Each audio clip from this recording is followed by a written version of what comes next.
Hi, everyone. Welcome to a brand new episode of the Outlier Podcast. I've got a very fascinating, interesting, charismatic leader with me, DJ. I don't use this adjective for a lot of leaders, but literally, I respect the work that DJ has been doing for the last decades in the ecosystem. So we've got DJ with us. So DJ is the Chief Innovation and Strategy Officer at Chesapeake Bank, one of the torchbearer of payments. So whenever I think about DJ, I think about payments, or whenever I think about payments, I think about DJ. So that's pretty much who he has been able to make a brand for himself. So DJ, I don't know, sir, if I was able to do half an ounce justice to your introduction, but please feel free to introduce yourself, sir. Thank you for having me. I appreciate just the chance to visit with you and chat with you on the podcast. So, like you said, I'm the Chief Innovation and Strategy Officer at Chesapeake Bank. We're a community bank based in Virginia, but we have a complex set of businesses. We get to do a lot of different interesting things, and that gives me an opportunity to do a lot of interesting things. We have a national payments business. We sponsor merchant acquiring nationally through Chesapeake Payment Systems. We have a national accounts receivable lending business unit that would actually partner with other banks to support specialty financing so they can keep their customers while still enabling those kind of complex financial services and wealth management and retail banking. So I get a chance to play in a lot of spaces. Got it. So let's maybe zoom out a bit. Let's talk about DJ, because this podcast is about sharing outlier journeys, and you are an outlier, definitely, right? What you've done. So DJ, let's talk about your path. What got you here? What has been your journey so far, sir? Well, I'm a tech guy originally. I started out in technology, and I say that I'm an accidental banker. I didn't ever intend to be a banker. Just woke up one day realized that I had become one, but for the better. I started out in IT and then developed over time, became the CIO for the bank, and then got an opportunity to lead operations, which meant managing the payments processing for a significant payments business. As I said, we do this nationally. And so I said, well, I better learn a lot about payments real fast. And as I've learned to do in my career, I go and find really smart people and hang out with them. So as I'm doing today with you, but I join industry groups to participate and learn. And I've told people that, things like the ABA Payments Committee that I've joined, the Fed Payments Advisory Council, those groups, those have really been like my MBA in payments, is learning from these experts that developed things like Check 21 and later RTP and Zelle and these products. So learning through those things has given us opportunity to do new things. And then we started deploying new products to solve customer problems. Like we developed a digital issuance debit card internally. It was one of those things was like, we knew we wanted to solve a problem. We couldn't find it in the market and said, well, we know enough about how all this works. Let's do it. And within 6 months, we had a product available to our customers. Doing that proved out that, hey, maybe we should spend some time doing more innovative things. And I got the opportunity to create this role within our company to focus on innovation and strategy, and also spent some time running our payments company for a while. But now I spend my time really focusing on the future of banking, the future of our industry, and how I can help our bank get there. So, but do that by learning from people in the industry, spending a lot of time at events and in boards and councils, just learning from people. So that is a testament, right? I mean, you operate at breakneck speed. That's one. And second, you spoke about technically you don't even need an MBA. I mean, don't even need an MBA in payments. In today's world, hanging around with people who do shit is the most important thing. Not go back to a school and again read textbook. Because I'm not a textbook guy. I've not done MBA myself. I'm an engineer. I'm a computer science engineer. I'm a coder myself. So I absolutely get where you're coming from, and I'm so glad to see that everything has worked out and will work out only because of your sheer interest and passion for what you're doing, DJ. So that's great. Now, talking about disconnect, right? Essentially, you can think of, so obviously, I'm a huge believer of execution, right? I mean, you can think and talk about traveling to the moon, but doing it is something that is not easy. That's so basically, execution is a key to every single thing. So where do you see the biggest disconnect, right? Between what banks think they are delivering and what customers actually experience? I think the challenge and that disconnect often is how we think about the problems we're solving. I think most oftentimes banks are selling capabilities when customers need solutions. And I frame that around things like even, a checking account or a Yep. loan. A customer is not actually looking for, the opportunity to sign a 200-page mortgage agreement. They want to buy a house, right? Yeah. And especially as newer generations are interested in, and they as they get Yeah. introduced to banking, they're looking for a place for their paycheck to live, that and the ability to buy things. They're not interested in a checking account. And what is a checking account, right? They don't even write checks. So understanding what is that problem to solve Yeah. is vastly different than the capabilities we bring to market. Hmm. And Hmm. and I still see that extensively when we talk about, oh well, we have ACH, we have Wire, we have these things, and those are great. Those are rails, those are capabilities, but they're not solutions. Warren Buffett once said, "You buy commodity and you sell product." But like it's like you get it, you got to put it together. And oftentimes we find ourselves in a boat as an industry of just selling capabilities when we need to sell solutions. Firstly, I mean, I don't like this concept of selling because you are being a part of a life event. If I'm buying a car or I'm getting a mortgage, I'm trusting someone. I mean, I'm trusting someone with a life event, right? So we should be one of financial advisors. I think, thinking from that perspective of actually becoming a financial advisor, then, I mean, obviously creating a framework for next best offer, next best product is important.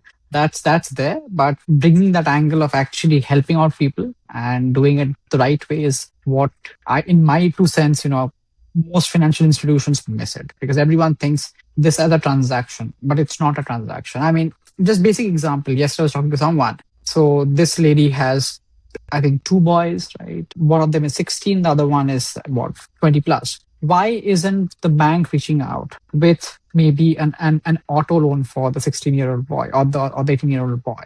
Or why aren't they reaching out for an educational loan? They're the customer, right? Basic things, right? Basics. So I think in that way, we at times miss marks and we just think of the entire thing as transaction and not holistically of how it should look like, right? So Yeah, absolutely, DJ, I agree to with your you. point. I think in that term I use by selling, I think it can be mistaken, but it's about, providing that advice of what's valuable and what's useful. We're not hard pressed of like, you need this thing. I need to get you Exactly. to buy this thing or get this thing, but it's helping them to understand the options and bring awareness to like, this will solve the problem. It's your experience Exactly. I, positioning I it. mean, exactly to your point, right? I mean, I don't wake up in the morning with a dream. Let's sign a 200 page document of a mortgage. Wow, how interesting that would be. Banking. Let's face it. Banking is a chore, right? People hate banking, right? But it's so important for us in our daily life. So that's the way you talked about. I mean, absolutely. I appreciate all the all your point of views that really aligns with whatever I think. Absolutely. Moving on to the next question, I want to ask you about. It's a very blunt question, right? So, what do you think? What's something in banking that still feels way harder than it should, right? Well, I think there's the obvious things that people, you can recognize. Like you said, it's not fun to do banking sometimes. Like I really don't enjoy buying a car because I don't enjoy the hours that I have to then spend in the lobby, right, trying to work. Yeah, sure. But and it's the same thing with if you're in a situation where you like have to go through the complex process of opening an account. Mhm. But that happens like once, maybe a couple times a year, if you're doing a lot of it. But what happens constantly is making a payment. Even loans, like they don't happen that often, even though they're really impactful. But what happens Yes, every day is people make payments, and especially in small businesses, we don't make it easy. And I'm fascinated by this concept that we give away books of checks to our customers, these things that are really difficult for us to process. They're costly and they're mhm, wrought with fraud and risk. It's the sure. equivalent of like, and I think we don't often step back and think about, let me write down on this piece of paper my name, my address, my account number, everything you need to know about me and my bank. I'm going to give you my signature, and I'm going to go put that in a blue box on the corner and hope that it securely gets to you. That's not a great experience. But we make that really easy, even though that's not great for the customer, but we make electronic payments really hard. If you're a small business sometimes and you just want to originate a payment, the challenge is like, oh, well, let me go get you underwritten for ACH processing. Here's the Notcha rule book that I'm going to be required to make sure you're trained on annually. Let's make sure, we go through all of these potential challenges, and it can be cumbersome. And so Sure. I think as banks, we often don't make it easy for somebody to just like I need to pay you. I need to transfer this money to you because we've got something we need to solve for. And I think the fintech industry and other spaces are finding ways to solve those problems for our customers. But that's a gap for banks right now is making sure we solve for that. And it's not just having rails. That's the commodity stuff. Like having RTP or FedNow is Yeah. a rail, but actually having product solutions to solve the problem of I need to do this thing. That's where I think as an industry we don't do a great job. Reminds me, but this gives me an idea for the. I'm fascinated about how India has implemented UPI. You know what UPI is, right? Hmm. It's fascinating. I mean, you won't believe me. I mean, it's off topic, but when I go to India, I no longer carry I no longer carry a plastic card. I no longer carry I carry nothing. I just carry my cell phone. It's Hmm. only QR. I mean, from booking a hotel to doing anything. I mean, there's a concept called kirana walas in India. So essentially, these are very small tuck shops, right? So like every single tuck shop is so advanced. They're like, we've got this QR. Can you make the payment? I mean, I was amazed. I mean, this time I went to Bangalore. I didn't expect that this will come up. I think that's another idea that I would love to chat with you and maybe bring in other people from the Indian payment ecosystem and talk about what are they doing over there, because that's a lot of fun. Yeah, and India's not the only place. So Brazil is really seeing an explosion with Pix. Yeah, yeah, Similar, it's a QR code I know, based system. I know. It's Big it's difference though huge. is the central direction of their banking authority. So there was a rule that came down that says you banks will support this thing, and that's just not how the U.S. banking system works. We're unique and special with having 9,000 FIs in the United States, which gives us a lot of opportunity. As a fan of community banking, I like that we're local and here and support communities, but it does have inherent challenges with trying to solve some of these problems sometimes. Absolutely. I mean, every single ecosystem has different kind of challenges. It's not easy to implement that same thing over here just because the sheer of volume of institutions that we have in this country, it's not easy. Definitely. I mean, that's one school of thought, and the other school of thought is the huge population that these people deal back in India. I mean, doing that at scale, that's almost impossible that anyone has ever done it, right? So that's also fascinating. Yep. So moving on, the next is, I mean, there's a lot of things happening in payments. I mean, I am myself bullish about stable coins. I talk about stable coins very often. I mean, and now things are getting real, right? I mean, after Genius, things are getting real, and it's not only just talking now. I mean, pretty much, if I'm not wrong, Pfizer has their own stable coins, right? If I'm not wrong, the others competitors are getting their own stable coins. I've also heard about that countries want to introduce their own stable coins. Might be that's a future going forward. So my question is, so much going on in payments right now, from real time to stable coins to tokenization now, right? How do you think, or where is this actually going? Well, so I do believe that on-chain finance and on-chain money movement is where we will eventually be. And specifically, I mean actually the ledger of how money moves in a lot of Mhm. cases, not necessarily all cases, but in a lot of cases will be on-chain. Just the nature of the accessibility referred to as kind of the internet money. It should just be easy for that money to move. I Sure. think of it, there's the Betamax VHS analogy here where you're like, well, I Yeah. don't know which thing it's going to be, but the reality is I can look in the future and know that home video is going to be a thing.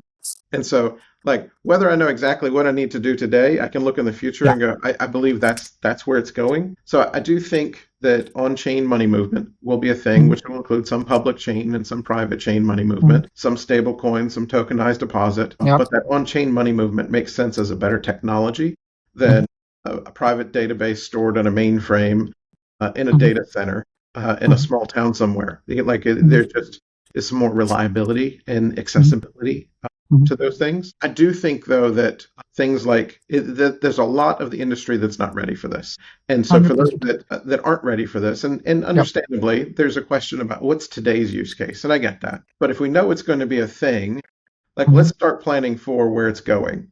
And for the banks that aren't even Basics. ready with instant Yeah. money movement and real-time Mhm. payments, Mhm. which I refer to FedNow and RTP now as legacy payments because, on-chain Yeah, they is are. the next thing, right? So, but if you're not prepared to even handle instant money movement through those Yep. channels, Yep. then you're definitely not planning for the future. So I encourage banks to be preparing, to make sure they're implementing real-time fraud prevention and risk mitigation and Mhm. real-time management of money movement and accessibility. Because then when it's a stable coin, you're just Mhm. tacking that on top of your capabilities as an entity, as an organization Mhm. to serve your Mhm. customers. It's Mhm. it's not a major shift. It's Mhm. just a new capability that you're adding. There's foundational work that we can be doing today while we see where the future's going. Yeah, I get you. I mean, I have like so many thoughts. If I start sharing my thoughts, this podcast won't literally end in 22 minutes. It'll be a hour long more podcast, right? So, is this a challenge? I mean, what do you think? Is this challenge different for community and regional banks? What do you think? I do think so. I think different size organizations have different Yeah, challenges. sure. If you're Chase, you can stand up your own tokenized deposit and just move money internally and be doing great things, right? If you're a community bank, you're left wondering, like, I don't know how many customers might use the thing. I don't know who I partner with. I've got to spend money on that thing, but I also have this other priority and how to solve for that. I think there's also challenges of the commoditization of product. And so if there's two or three or four vendors, the big tech Mhm. vendors that you might be buying from. So you mentioned Fiserv, an example. Like, how do you Yep. differentiate if, you know, half the other banks that you're working with are offering the exact same product sets from those companies? So I think that is a challenge for community banks. One of the ways that we're thinking about solving for that, though, Yep. is by partnering with other community banks. So we Yeah, we that joined that's important. Yep. we joined Alloy Labs about 7 or 8 years ago. For those Mm-hmm. not familiar, Mm-hmm. it's a consortium of Yeah, banks yeah. that work together, innovative Yep. banks, trying to like, how do we solve problems and learn? They have a pretty significant banking as a service unit that have actually developed standards for banking Mm-hmm. as a service. Mm-hmm. And Mm-hmm. but out of that group, we came together and said, well, we really want to solve a payments problem, and we want to create a solution for our customers to serve that. Mm-hmm. And part of that is we actually developed a product and are pretty excited about it. We're rolling it out now across a couple banks with Mm-hmm. Rebolt. And happy to share more about that if you're interested. But that came from us What's Rebolt, working DJ? together to do something. Absolutely. I mean, to that spirit, right? I mean, I know LLMs pretty well, Jason, right? So, what is Revolt about? I think we've spoken very briefly, and I really want to peel the onion in this show. I mean, what is Revolt? Yeah. So in particular, this is giving banks the ability to provide modern payment capabilities and products to their customers. So that's the high level. Is like, we want to enable their customers the access to these payment solutions. And for those banks that have struggled with the commoditization, or how do I get this thing and I've got limited access, I can't do this all on my own. So it's a platform that Mm-hmm. connects to the core system for that bank. Mm-hmm. It connects to Mm-hmm. their digital banking system, and then connects to all the different payment rails. So the first iteration that we're rolling out today is payments out to PayPal and Venmo recipients. So Mm-hmm. if you're a small business, and we Mm-hmm. talk to I have conversations with them multiple this week, and they said, Mm-hmm. I've got gig workers, or maybe this car detailing company. So yeah, my detailers want to get paid every day, and Yeah, just not reasonable for me to write checks to them, yeah, makes sense. and they're wanting me to pay them by Venmo. Or I've got my service staff want to get tip out, or construction crew needs to get paid. Ways to get paid immediately. And I Mm-hmm. find out that they're already making PayPal and Venmo payments from their Yeah, account, yeah. and then it posts to their account as PayPal payment. And then their Mm-hmm. accountant's wondering, like, who is this to and what is this for? And they're Yeah. trying to match up like their cell phone and their bank account. So we built a solution inside of the online banking environment, so that when that business makes a payment, all they need is a mobile number and Mm-hmm. email address. The Mm-hmm. recipient gets their money right away. Mm-hmm. And then that business customer, in their transaction history, it says, paid to DJ for invoice 529 Mm-hmm. via Venmo. And it's all right there. Recon is super easy, and it's all right inside their banking system. And then because we build that, now Mm-hmm. it's really easy to stack on top of those new things. Stack on top RTP, FedNow, stack on top stablecoin payments. So this Yeah. becomes the payment solution for community banks when they're like, I need to solve a payments problem. Great. You don't have to go integrate 5 times for 5 different payment products with a complicated payments core system or complicated digital banking. It's we as a consortium work together to talk to those big companies and say, let's get integration right and easy, bringing forth a group of banks to do this. Mhm. and then it's really easy to get the products that the customers need. So we're pretty excited about it. I mean, I think the world is excited to have this product. The entire world, not just Alloy Labs, right? I think you should. I mean, I wish you all the success with this product, even outside Alloy Labs, outside, because this is for the greater good, DJ, right? This is a for the greater good for the community banking movement altogether, right? So I'm so glad that you're building this, and this is the need of the hour, right? So, sir, again, thank you for sharing your 2 cents with us today. Again, we're on top of the hour. Thank you again. I appreciate this time spent. We'll have many more podcasts to talk about much more in payments going forward. But for now, thank you. Have a good one. Great. Thanks for having me. Hope you have a great Thank day. you.